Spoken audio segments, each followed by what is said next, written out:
Back to my second mini blog. আজি আমি আহিছোঁ মৰাণ কচুমাৰী ভাল ভাওনা কৰা ল'ৰা এজনৰ ওচৰলৈ।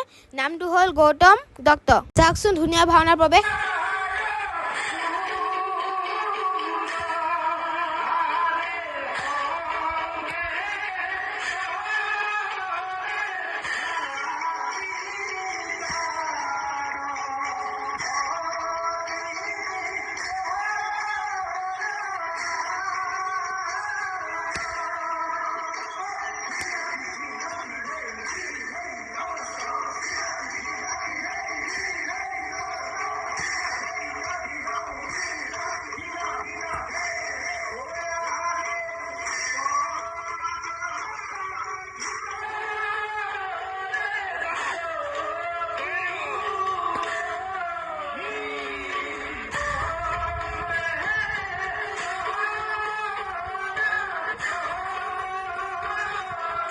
আপোনালোকে দেখিছিলে নহয় ভাওনা কৰি থকা এজনে ল'ৰা যিজনে ভাওনা কৰিছিলে।